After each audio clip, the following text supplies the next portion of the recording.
ইরানের সামরিক বাহিনীর শক্তির কাছে কি যুক্তরাষ্ট্র আসলেই দুর্বল হয়ে পড়েছে? ইরানের বিরুদ্ধে যুদ্ধ লেগে গেলে মার্কিন সামরিক বাহিনী কতদিন টিকতে পারবে?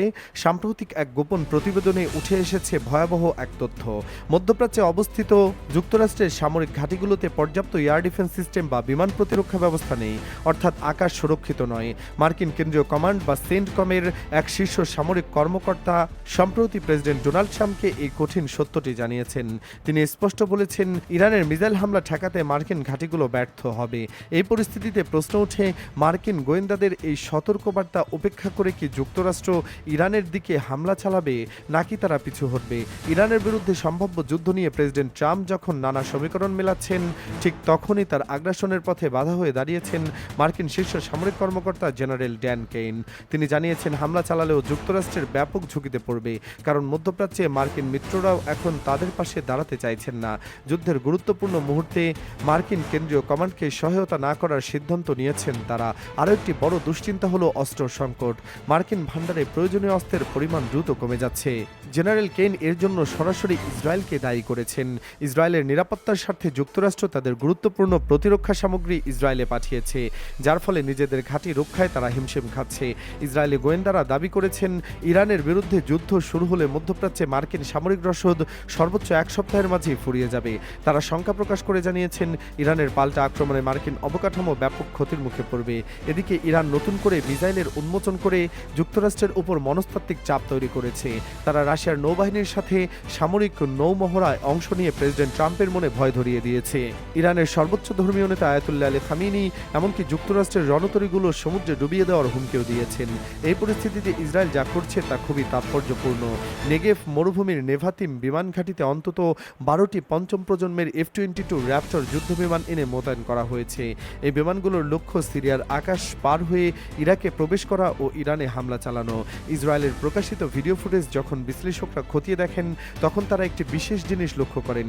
F-22 এর ডানায় যে বড় বস্তুটি দেখা যাচ্ছে তা আসলে কোনো বোমা নয়, এটি হলো ড্রপ ট্যাঙ্ক বা অতিরিক্ত জ্বালানি ট্যাঙ্ক। ইরানে হামলা করে ফেরত আসার জন্য প্রায় 3500 কিলোমিটার দূরত্ব পাড়ি দিতে হবে। সাধারণ জ্বালানি ট্যাঙ্ক দিয়ে এই দূরত্ব পাড়ি দেওয়া সম্ভব নয়, তাই অতিরিক্ত জ্বালানি ট্যাঙ্ক বহনের জন্য এই ড্রপ ট্যাঙ্ক লাগানো হয়েছে। কিন্তু এটি যুদ্ধবিমানটির স্ট্রেংথ বা গোপনীয় ক্ষমতা কমিয়ে দেয়। রাডারে এটি ধরা পড়ার সম্ভাবনা বেড়ে যায়। এখানেই তৈরি হয়েছে একটি বড় সমস্যা। F-22 এর মতো জটিল এবং আধুনিক বিমান আকাশে ধীরগতিতে ওঠা কোনো বড় ট্যাঙ্কার বিমান থেকে জ্বালানি গ্রহণ করা একটি বিপজ্জনক ঘটনা। সেই সময় ইরানের সাধারণ বিমান প্রতিরক্ষা ব্যবস্থাও তাদের টার্গেট করতে পারে। তাই প্রথম দফায় হামলার জন্য F-22 এর লক্ষ্য হলো ইরানের পরমাণু স্থাপনা নয়, বরং ইরানের আকাশ প্রতিরক্ষা ব্যবস্থা বা রাডারগুলোকে ধ্বংস করা। ড্রপ ট্যাঙ্ক ব্যবহার করে তারা ইরানের আকাশ প্রতিরক্ষাকে ক্ষতিগ্রস্ত করে দ্বিতীয় হামলার পথ করে দিতে চাইছে, যাতে পরবর্তীতে যুক্তরাষ্ট্র ইসরায়েলে নির্বিঘ্নে হামলা চালাতে পারে। কিন্তু এই পরিকল্পনায় জল ঢেলে দিয়েছে চীন। চীন এমন কৌশলগত পদক্ষেপ নিয়েছে যা যুদ্ধের গতিপথ বদলে দিতে পারে। ইরানের উপকূলে চীনের অন্তত 5 থেকে 6টি আধুনিক যুদ্ধ জাহাজ মোতায়েন করা হয়েছে। এই জাহাজগুলো রয়েছে অত্যন্ত আধুনিক রাডার সিস্টেম।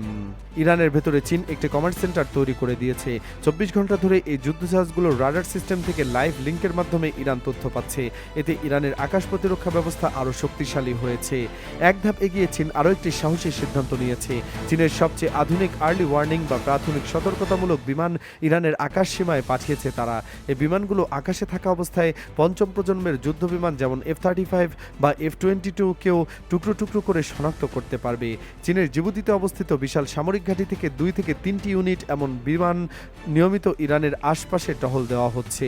এ বিষয়টিকে কেন্দ্র করে চীন কোনো গোপনীয়তা রাখেনি, বরং ঢাকঢোল পিটিয়ে তারা জানিয়েছে তাদের প্রযুক্তি সরাসরি যুক্তরাষ্ট্রকে মোকাবেলা করতে প্রস্তুত।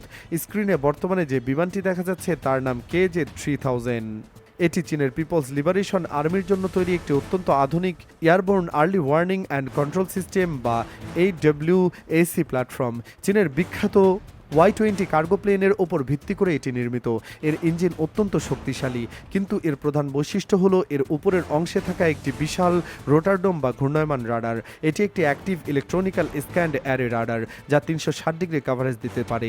এই রাডারটি এমনভাবে ডিজাইন করা হয়েছে যে এটি বিভিন্ন ধরনের ব্যালিস্টিক মিসাইল ও বিশেষ করে যুক্তরাষ্ট্রের স্টেলথ যুদ্ধবিমান F-22, F-35 বা এই ধরনের বিমানগুলোকে 360 কিলোমিটার দূরে থেকেও শনাক্ত করতে পারে। চীনের এই গোয়েন্দা বিমানগুলোর সাফল্যের কৌশলের নজির আগেও দেখা গেছে।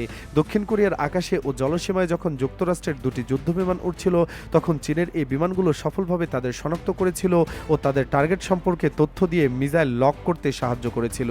এই বিমানগুলো ইরানের দূরবর্তী চোখ বলা হয়। ইরানের নিজস্ব রাডার সিস্টেম তাদের উপকূল থেকে 300 থেকে 400 কিলোমিটার পর্যন্ত টার্গেট শনাক্ত করতে পারলেও এর বাইরে 400 কিলোমিটারের তথ্য এই কেজে 3000 বিমানগুলোকে নিখুঁতভাবে সরবরাহ করছে।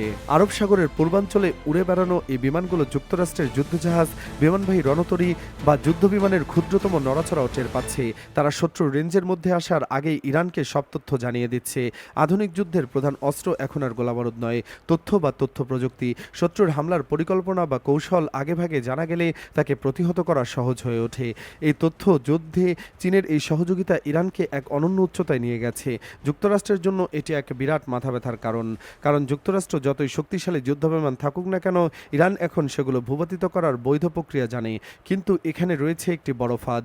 যুক্তরাষ্ট্র চীনের কোনো বিমানে আঘাত করতে পারবে না, কারণ তারা যদি এমন করে তবে তা সরাসরি চীনের সাথে যুদ্ধে জড়িয়ে দেবে ওয়াশিংটনকে।